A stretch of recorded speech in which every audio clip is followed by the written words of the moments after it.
என்ன பண்ணிக்கிட்டு இருக்காரு, எவ்வளோ கஷ்டப்பட்டு ஒர்க் பண்ணுறாரு அப்படிங்கிறது எனக்கு ரொம்ப நல்லா தெரியும்.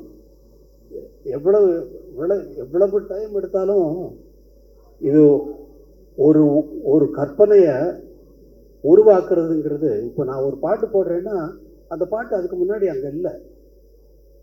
இப்போ ஜனனி ஜனனின்னு ஒரு பாட்டு போடுறேன்னா அந்த பாட்டு அதுக்கு முன்னாடி அங்கே இருந்ததா? எப்படி வந்தது? அதே போல தான் ஒரு படம் உருவாக்குறதும். வரேன் இங்கே வா சார். இதுக்கு எனக்கு எந்த சம்பந்தம் இல்லை சார். நீங்க ஆள் கூட்டு வரலையா? பாருங்க சார், பேசும்போது சொல்லிட்டாங்க சார், பாருங்க தொந்தரவுக்கு மன்னிக்கும் சார். என் மேல கோவப்படாதீங்க சார். இல்லை நீங்க உங்க ரெண்டு பேர் பேரை சொன்னாலே ஆடியன்ஸ் வந்து அவ்வளவு தூரம் ஆடியன்ஸை நீங்க அவ்வளவு தூரம் கவர்ந்து வச்சிருக்கீங்களா இல்லை நிஜமா கூட்டு வந்தீங்களான்னு தெரியல. அதான் நீங்க தான் சொன்னீங்க எனக்கு. ஆமா சார். நீங்க தான் சூரி வந்து ஆள் கூப்பிட்டு வந்து. ஆமா சார். அவர் தான் எனக்கு சொன்னாரு. இங்க இது விடுங்க.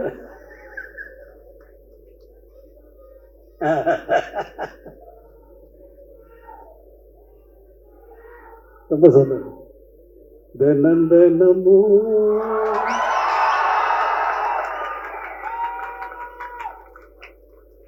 ஏன் நினைப்பு வளைக்கிறதே என்ன துடைக்கிறது.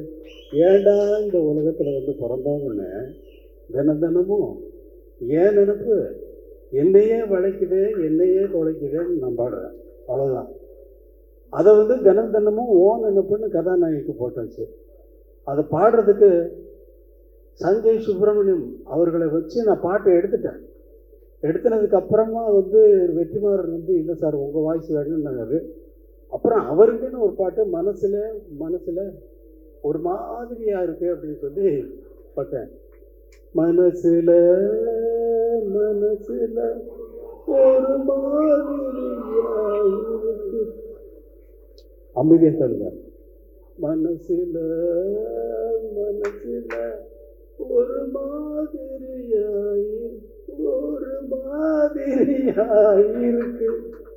அப்படின்னு அவரை பாட வைக்கிறதுக்கு அவர் சொல்லி அவர் எவ்வளவு பெரிய ஆள் தெரியுமா? அவர் கர்நாடக மியூசிக்ல ரொம்ப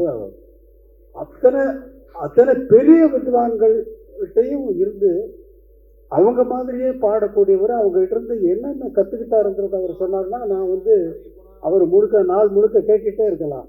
அப்படிப்பட்ட ஒரு சங்கீத வித்வான் அவரை கூப்பிட்டு